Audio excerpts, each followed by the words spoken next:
শহীদ জিয়া আর মুজিব এটার পার্থক্য যে বোঝে না সে আবার নাকি রাজনৈতিক দল গঠন করে। আর যারা নির্বাচনকে বিরোধিতা করতে চান তারা কি গণতন্ত্রের সপক্ষে অবস্থান নিয়েছেন না বিপক্ষে অবস্থান নিয়েছেন? আরেকজন বলেছেন মুজিববাদ আর জিয়াবাদে তারা দেখতে চান না। ভাই আপনার কে দেখতে বলছে? কে ঠিকাদারি দিছে? আপনার চোখ নাই, মাথা নাই, বুদ্ধি নাই, বিবেচনা নাই। গণতন্ত্র ফিরে না আসলে অর্থাৎ ফ্যাসিবাদকে পরাজিত করার পরে গণতন্ত্রে ফিরবে জাতি, এটাই তো বাস্তব সম্ভব। গণতন্ত্রে ফেরার জন্য একমাত্র পথ, কোনো দ্বিতীয় পথ নেই, সেটা হচ্ছে নির্বাচন। আমি যদি নির্বাচনের মধ্যে জাতিকে না নিয়ে যাই তাহলে গণতন্ত্র ফিরবার কোনো দ্বিতীয় পথ আছে বলে তো আমার মনে হয় না। যারা গণতন্ত্রে ফিরতে চান তারা নির্বাচনের কথা বলছেন, আর যারা নির্বাচনকে বিরোধিতা করতে চান তারা কি গণতন্ত্রের সপক্ষে অবস্থান নিয়েছেন না বিপক্ষে অবস্থান নিয়েছেন?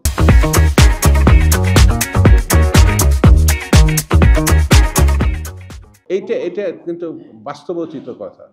আমাদের মহাসচিব স্পষ্ট করে বলেছেন এই সরকারকে নিরপেক্ষ ভূমিকা পালন করতে হবে, অর্থাৎ সকল দলের সঙ্গে তার সমান অধিকার থাকতে হবে। কিন্তু নতুন কোনো রাজনৈতিক দল গঠনের উদ্যোগ যারা নিয়েছেন তারা যদি সরকারের প্রতিনিধিত্ব করেন তাহলে বিতর্ক সৃষ্টি হবে। এই কথাটা মহাসচিব বলেছেন, সত্য বলেছেন। তো যারা গণতন্ত্র এবং বাস্তবতায় থাকতে চান মহাসচিবের বক্তব্যকে অভিনন্দন জানানো উচিত ছিল, কিন্তু তার সদিচ্ছা নিয়ে তার উদ্যোগ নিয়ে কথা বলেছেন, এটা দুঃখজনক ঘটনা। আর দ্বিতীয় কথা বলে আরেকজন বলেছেন মুজিববাদ আর জিয়াবাদে তারা দেখতে চান না। ভাই আপনার কে দেখতে বলছে? কে ঠিকাদারি দিছে? আপনার চোখ নাই, মাথা নাই, বুদ্ধি নাই, বিবেচনা নাই।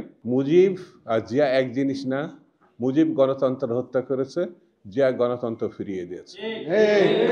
মুজিব মুক্তিযুদ্ধের সময় পালিয়ে গেছিলেন, জিয়া রহমান মুক্তিযুদ্ধের ঘোষণা দিয়েছেন, লড়াই করেছেন, যুদ্ধ করেছেন।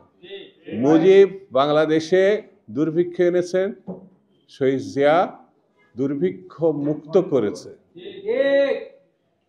আমি আর কি দেব? শহীদ জিয়া আর মুজিব এটার পার্থক্য যে বোঝে না সে আবার নাকি রাজনৈতিক দল গঠন করবে। এটা দুঃখজনক না? এটা কি বলবো আমি? সেই জন্যে মানুষ জানে শহীদ জিয়া কি, বেগম জিয়া কি, জনাব তারেক রহমান আর ফ্যাসিবাদ কি। আপনারা মুজিবকে বিরোধিতা করেন, কিন্তু জিয়াকে বিরোধিতা করলে আপনি মুজিবের পক্ষের মানুষ হিসেবে অনেকে ধারণা করবে। বিভ্রান্তি সৃষ্টি করবেন না। বিভ্রান্তি সৃষ্টি জাতিকে ঐক্যবদ্ধতা করতে দ্বিধান্বিত করবে, এটা ঠিক হবে না।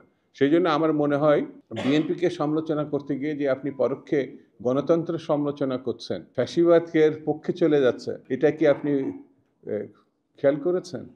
এই জিনিসগুলো খেয়াল করার জন্য আমি অন্ততপক্ষে অনুরোধ করি।